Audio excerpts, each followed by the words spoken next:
Seminário de Português. A morte e a morte de Quincas Berro d'Água. Alunos: Poliana Loureiro, Heloísa Helena e Pedro Stelzer. Quem era Joaquim Soares da Cunha? Joaquim Soares da Cunha era um homem exemplar, trabalhava para o povo. Não parava muito em casa, mas estava muito presente na vida de sua filha. Todos o tinham como referência. Andava sempre bem vestido e arrumado. Sua mulher, segundo ele, falava mais que a boca. Ele tinha medo de que sua filha se tornasse aquela mulher, que fala da vida dos outros, critica e reclama. Era um homem forte, não frequentava bares nem botecos. Realmente um homem de se dar orgulho. E quem era Quincas Berro d'Água?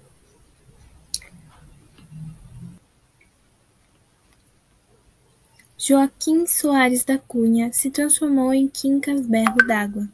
Talvez você esteja se perguntando como ou por quê. Então, vamos lá. Não aguentava mais sua vida de casado. Foi-se embora pelas ruas da Bahia. Começou a beber. Seu estilo tinha mudado. Já não era mais o mesmo. Barba grande, roupas sujas, todo desajeitado. Começou a andar com outros alcoólatras que se tornaram sua família. A língua solta, falava tudo o que pensava. Paquerava as mulheres, vivia em bares e botecos. Até devia dinheiro. Ajudava quem podia, como podia. Sua filha já não via mais. Tinha morrido para sua família. Para seus companheiros, Quinca era o líder, um grande amigo, uma pessoa indispensável. Para a família, era um cachaceiro que tinha perdido o rumo da vida.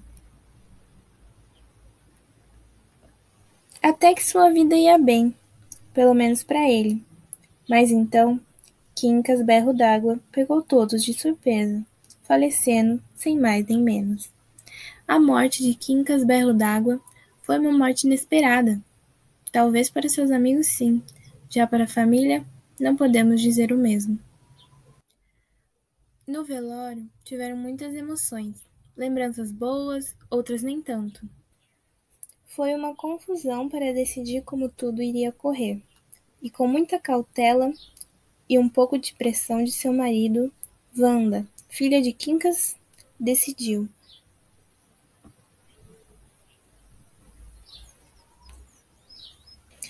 Ele estava muito bem arrumado, parecia culto e correto novamente.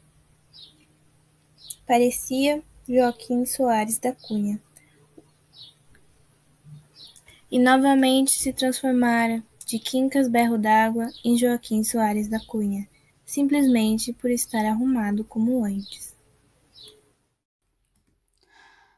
A morte e a morte de Quinco Berro d'Água. A Morte de Quinco Berros d'Água é uma novela do escritor brasileiro Jorge Amado, membro da Academia Brasileira de Letras, publicada pela primeira vez em julho de 1959 na revista Senhor, com ilustração de Glauco Rodrigues. Jorge Amado nasceu no dia 10 de agosto de 1913 e faleceu no dia 6 de agosto de 2001. Ele tinha 87 anos. Sobre o autor, Jorge Amado é representado baiano do chamado neorrealismo nordestino, tendência dominante na literatura brasileira dos anos 1930. Além disso, alinha-se ao realismo socialista, vertente que registrava a real partida de uma perspectiva ideologicamente comprometida com o marxismo. Em 1958, com a publicação de uma de suas obras mais famosas, Gabriela Cravo Canela imprimiu um novo rumo à sua carreira, que passou a explorar mais fortemente a sensualidade e o humor. Desse filão faz parte a novela A Morte e a Morte de Kim. É possível inserir a morte e a morte de Quincas Berros d'Água na tradição da sátira manipeia, caracterizada pelo contato entre o mundo dos mortos e dos vivos. De fato, essas duas dimensões dividem aqui o espaço por si só místico da cidade de Salvador. Tudo na narrativa é concebido sobre a estima do duplo, a começar pelo próprio protagonista, que merece duas formas de tratamento distintas. Joaquim Soares da Cunha, funcionário público exemplar e pai de família respeitável. Entrega-se à vida poêmica e passar a ser chamado de Quincas Berro d'Água. A narrativa de Jorge Amado está incluída em um volume chamado Os Velhos Marinheiros. Nada mais apropriado. Isto era justamente o que Quincas desejava ser. Se não conseguiu em vida, afogado nas convicções, alcançou na morte, navegando livre pelo mar.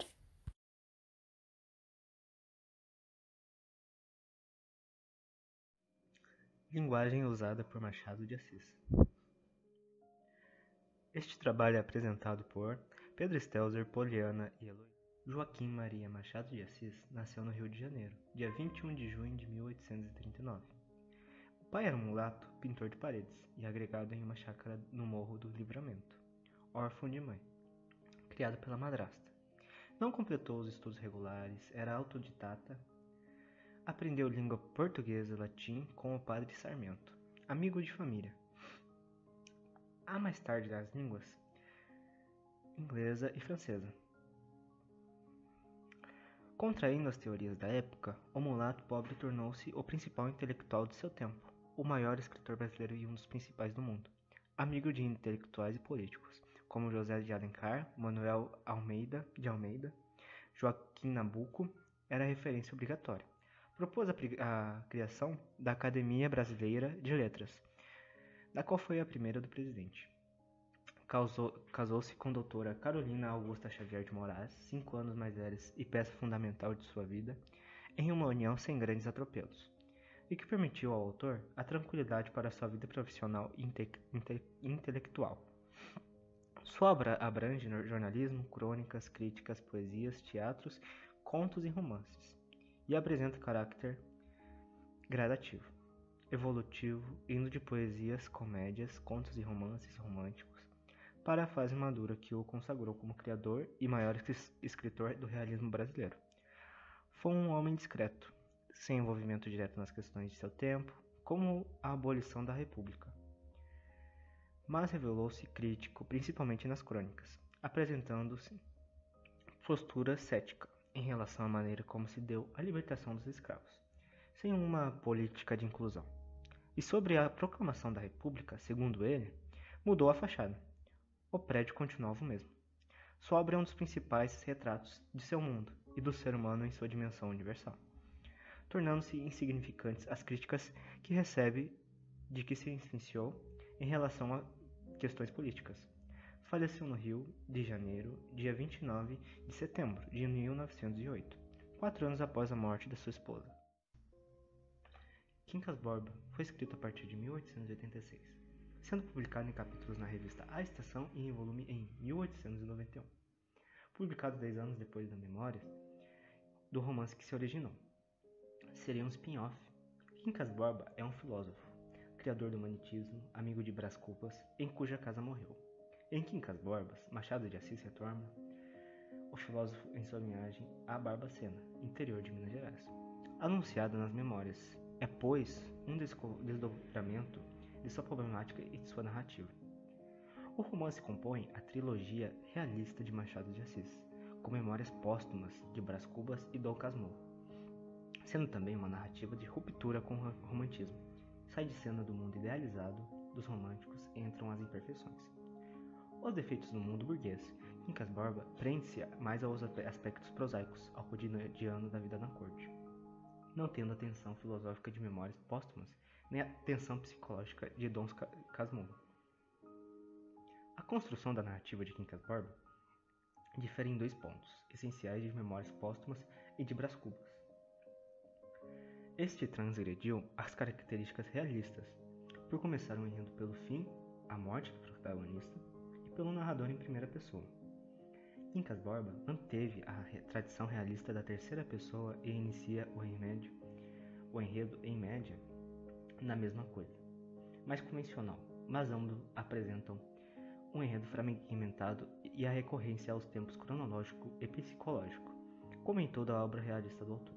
Percebe-se que em Quincas Borba a influência de autores como Laurence Stern e Xavier de Maistre pela utilização de processos narrativos inusitados, que antecipam as técnicas modernistas, como a metalinguagem, o caráter alternativo, o enredo fragmentado psicológico, o elemento absurdo, o defunto autor, são aspectos que tornam o romance um marco da nossa prosa reflexiva, e a literatura para transformar o leitor e a sociedade, não mais para um entretenimento.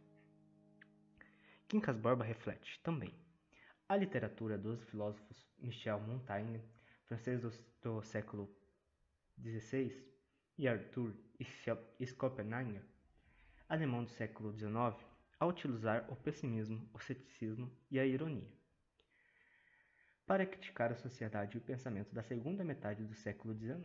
São aspectos que tornam um romance realista, bem como o adultério, a crise das instituições do casamento, a mesquinharia e a mediocridade humana, também representados na obra.